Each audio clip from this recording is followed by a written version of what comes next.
BTS একটি প্রজন্মের হৃৎস্পন্দন। 2027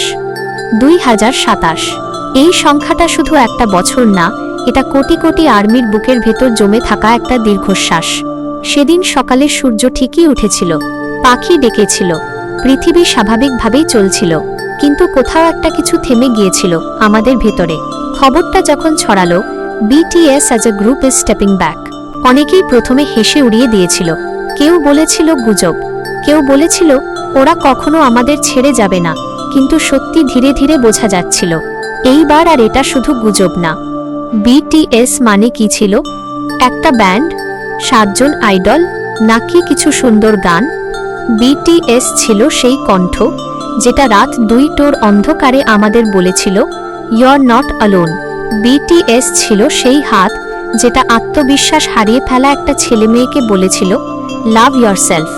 BTS ছিল সেই সাহস যেটা আমাদের বাঁচিয়ে রেখেছিল যখন আমরা নিজেরাই জানতাম না কেন বেঁচে আছি। 2027 সালে ওরা যখন বলল আমরা থামছি, আসলে তারা আমাদের একটা কথা শিখিয়ে দিল, সব ভালো জিনিস চিরকাল একই রকম থাকে না। আরএম সেদিন খুব শান্ত গলায় বলেছিল আমরা শুরু করেছিলাম স্বপ্ন নিয়ে, শেষ করছি কৃতজ্ঞতা নিয়ে। এই একটা লাইনের ভেতর কত না বলা কথা লুকিয়েছিল, ব্যর্থতা, অপমান, কান্না, ঘাম, না ঘুমানো রাত, আর আমাদের ভালোবাসা। জিনের হাসিটা সেদিন ঠিক আগের মতোই ছিল, কিন্তু চোখ দুটো বলছিল।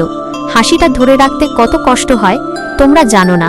সুগা কিছুক্ষণ চুপ করেছিল, তারপর বলেছিল সঙ্গীত আমাকে বাঁচিয়েছে আর তোমরা আমাকে বাঁচিয়ে রেখেছ। এই লাইনটা শুনে কত আর্মি যে কেঁদেছে তার কোনো হিসাব নেই। যে হোক বলেছিল আমি সবসময় আশা ছড়াতে চেয়েছি, আর আর্মিরা বুঝেছিল ও সত্যিই সেটা করেছে। জিমিন কাঁদছিল, লুকোনোর চেষ্টা করেনি, কারণ আর্মিদের সামনে সে কখনো শক্ত থাকার অভিনয় করেনি। ভি শুধু তাকিয়েছিল, ওর চোখে ছিল স্মৃতি, প্রথম স্টেজ, প্রথম ব্যর্থতা, প্রথম জয়, প্রথম জেসাং। আর জাংকুক, সে বলেছিল আমি বড় হয়েছি তোমাদের সামনে। এটাই তো আসল কথা, আমরাও বড় হয়েছি ওদের সামনে।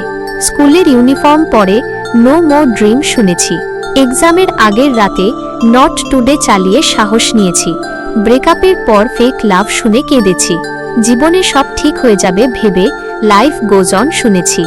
বিটিএস আমাদের জীবনের ব্যাকগ্রাউন্ড মিউজিক ছিল। 2027 সালে তারা যখন থামল, অনেকে বলেছিল এখন আর কিছুই আগের মতো লাগবে না। হ্যাঁ, লাগবে না, কারণ কিছু জিনিস একবারই হয়। প্রথম ভালোবাসা যেমন দ্বিতীয়বার একই রকম হয় না, বিটিএস এর জায়গাও কেউ নিতে পারবে না। আজও কেউ স্প্রিং ডে শুনলে হঠাৎ চুপ করে যায়, আজও ইয়াং ফরএভার চালু হলে চোখ ভিজে ওঠে, আজও 7টা নাম একসাথে দেখলে বুকের ভেতর কিছু একটা নড়ে ওঠে। 2027 সালে বিটিএস চলে গেছে, এই বাক্যটা শুনতে যত সহজ, মানতে ততটাই কঠিন। কিন্তু একটা সত্য আমরা ধীরে ধীরে বুঝেছি, ওরা আসলে যায়নি। কারণ যারা আমাদের জীবনের সবচেয়ে অন্ধকার সময় আলো জ্বালায় তারা কখনো চলে যায় না। বিটিএস আজও বেঁচে আছে, কারো স্ট্যাটাসে, কারো প্রোফাইল পিকচারে, কারো পুরনো প্লেলিস্টে, আর কারো বুকের গভীর ভেতরে। আজও কেউ বলে আমি আর্মি ছিলাম না, আর্মি কখনো ছিলাম হয় না। এই ফ্যান্ডম কোনো সময়ের জন্য ছিল না, এটা ছিল একটা অনুভূতি। 2027 শুধু একটা বছর, বিটিএস শুধু একটা গ্রুপ না, ওরা ছিল একটা প্রজন্মের কণ্ঠ। তাই যদি কেউ বলে বিটিএস শেষ, তাকে শুধু একটা কথাই বলা যায়, শেষ হয় না সেই গল্প যেটা মানুষের হৃদয়ে লেখা থাকে।